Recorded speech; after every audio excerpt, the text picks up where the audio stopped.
believe. Yeah, and that move to making that film at the Universal Studio caused such a rift between Hitchcock and Paramount. Paramount really didn't want Psycho to be made. They didn't feel that that had a snowball's chance of making any money or being a hit. They didn't think it fit into his scheme of things, but he was insistent, so he took pretty much the TV crew and shot it at Universal. And you'll find that after that, no other film was made at Paramount. All were made at Universal. And several of the films actually reverted back to Hitchcock. He had it in a contract that the print, after a certain period of time, would revert to him. He would be the owner of it. And he transferred the ownership to Universal. That's why the Universal logo comes up before the Paramount logo does, because it is the property of Universal now. And he actually, he bought into to MCA, which later took over Universal. Yep. And I think he gave them like the rights to the TV show and Psycho, maybe, I may be misremembering it, but so he got a percentage of the company. So for a while he was actually, in a way, his own boss, although the studio was still like, try to control him. So, but and that enabled him to become a pretty wealthy guy. Yes, ma'am. Did anyone else notice, I'm going to see if I'm seeing it right, in the beginning Marilyn had a pin on her gray suit lapel, and then The hummingbird. Judy had the same pin on her green sweater just below the collar, and I assume that was so, he was kind of tipping the audience off that that was really Marilyn in a subtle way before Jimmy Stewart figured it out. Mm-hmm. Did you notice that was the same pin that was Marilyn's pin? I missed that too. I didn't know. So you guys are good. What I one? thought it was the same pin, but then I looked really closely, it was a bunny rabbit. Yeah, the first one was a hummingbird. Yeah, and the first second one was a hummingbird. And it looked very, very similar, but if you looked at it really closely, it was really, I think, a bunny rabbit. Yeah. Oh. Okay. Well, I hate to say it, but I guess I have to watch this again. There are a couple of things that have been brought up here. Now, do you think you sort of did, I mean, that, the ending, the second ending, I mean, it seemed very un-Hitchcockian, and it seemed sort of half-assed. I mean, I feel like he was almost sabotaging it, to make it so bad that they'd have to go, okay, this isn't working, go back to the original. Well, that could be, but I'm sure he wasn't interested in having it Yeah, in the film. it was just so flat. But he did it because of the insistence that there be some sort of comeuppance for the Ulster character, which is just kind of passed off in the first 15 seconds on the radio. The radio gets turned off. The only other thing that you realize, if you want to forward the story, what happened to James Stewart after Judy commits suicide or dies off the bell tower, then he's gone back to Midge, according to the ending. Yeah, except it didn't look like they were really together. It seemed like that was soured by the painting early on in the story there, where she substituted her face for Carlotta's. I think that old man should have pushed her. Anyway, it's just, yes, sir. I just wanted to comment on the extraordinary music that Bernard Herrmann used for the scenery, and to express, not only express the emotions that were being portrayed on the movie, but also,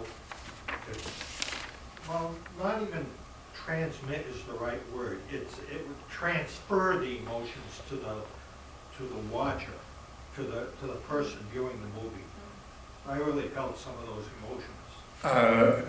Herman had been around for quite a while when this was made. Actually, the first film that he did a score for was Citizen Kane in 1941. And the only one he really got acknowledged for award-wise was made that same year, and that was a film entitled, it's here someplace, it was the story of Daniel Webster, All That Money Can Buy. Yeah, that's what it was called, All That Money Can Buy. But you ask why a man who did scores for films like Day the Earth Stood Still, Five Fingers, Cape Fear, and Taxi Driver never got more than one Oscar. And well, the reading that I had, Bernard Herrmann was kind of a son of a gun. He wasn't well liked within the industry, and that's possibly why he didn't get the recognition from the industry. He was described as being abrasive and temperamental and not an easy guy to deal with. And he was very independent. Unlike some other composers or people that are involved with the movie business, he refused to go under any contract because he wanted to be able to create music the way he wanted it and not the way a studio or a director wanted it. So when he did do a score, it was, yeah, you're going to hire me, but you're also going to leave me alone. I'm going to create the score for you, and if you like it, use it. If not, don't use it. Yeah. It was just about that arbitrary. He did what? I can highly recommend a biographical book about Bernard Herrmann called A Heart at Fire's Center. I'm just about finished with that now, and it's about 1.5 inches thick, and it's very complete. He had a definitive style, Yes. which more often than not surfaced in the scores that he did. Most composers perhaps can say that, but this was very prominent in Herrmann's work. You did what, 10 or 12 films with Hitchcock? You did a bunch. He did Trouble with Harry, Man Who Knew Too Much, Wrong Man, Vertigo, North by Northwest, and Psycho. What about Jane Eyre? Then you're going back to the mid-40s with 20th Century Fox. But that's not Hitchcock. Oh, okay. And they did have a falling out eventually. Yeah, it was Torn Curtain was a film that Herrmann wrote a score for, which Hitchcock didn't like, and he insisted that Herrmann change it. And it went back to what I just said. Herrmann wasn't going to put up with even the likes of Alfred Hitchcock telling him what to do. So he said, here's a score. If you like it, use it. If you don't use it. And they didn't use it. They pretty much fired him. Right, instead they used a piece of Baroque music that... Addison. Was it John Addison? Yeah. For the scene where there's a scarf floating in the breeze. Yeah. If I'm thinking of the right one. Or either that or Frenzy. I think you're thinking about Frenzy, perhaps. That sounds like something that would take place in that rather than Torn Curtain, but I'm not certain of that. At any rate. The only other person I'd like to just comment on briefly, and then I'm going to say good night to you folks, and I appreciate you staying. Barbara Bel Geddes, Midge. Here's a lady who is probably best remembered as being Miss Ellie on the TV show Dallas. That, in most people's mind, is her claim to fame. She had started as a stage actress in 1941, graduated to films in 1947, resumed her stage career in 1950 as a result of being blacklisted by the motion picture industry. She had a run-in with the HUAC investigations at that time and pretty much put her out of the picture until She did a couple of TV shows before she was in Psycho, or in Vertigo.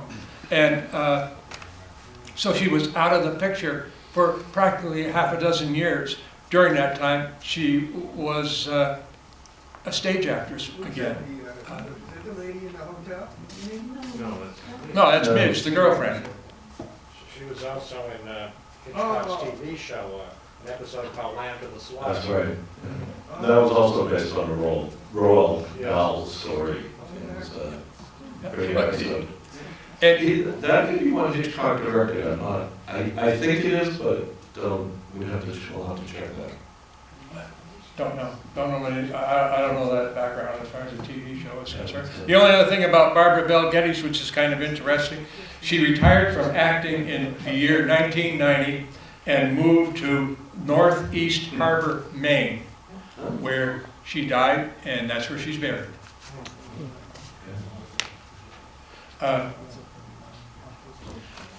Any other questions? I just want to mention. Oh, please. Saul Bass, who did the Yep. Titus and did several Hitchcock movies, and was a fabulous designer. And the circles at the beginning, those are actually computer generated by primitive And that was computers. very early. But it was sort of they don't seem like anything special today, but they were at the time. They were pretty cool. Yes, sir. This has been a wonderful series, so what's the next series? Thanks for coming tonight. I don't know. We kind of play it by ear here. I will try to dream up something that the powers that be will say, yeah, go ahead, try that. This was fantastic. Would you have any suggestions? What would prompt you to come back and see another, 3 movies? Would something lighter or still stay mainly in the drama or? Jane Eyre. Okay. Are you an Orson Welles fan? Well, Movies not you started? actually, but Jane Eyre, I feel, has exceptional cinematography, exceptional Cinematographer. music, exceptional acting, and there might be some other exceptional. Well, I guess I'd be looking for a book in order to string 3 movies together, that there was something that, like if it was sophisticated comedy, say, Screwball that comedy. find 3 films from like the 30, 40, 50, 60s that would really be closely resigned to being called a sophisticated comedy, and there's plenty of them. But that's just an example that the way this mind works, and sometimes it works okay, and sometimes it doesn't. Anything else, sir? No, not really. You could do, if you wanted to do Jane Eyre, you could do adaptations of classic novels. Yeah, Or you could sure. do- No, there you go. There's a Three book. Jane Eyres. I'll go with his suggestion, but not yours. Thank you. The only other thing I can think of is exceptional animal actors. Okay. Well, you could have 3 movies with Asta. I'm into that. Yeah. I'll Then take that under advisement. Rin Tin Tin, Lassie, Last evening to 10. Dogs. And Babe. They're at least good movie season. Okay, folks, thank you very much. Appreciate you staying and listening to us.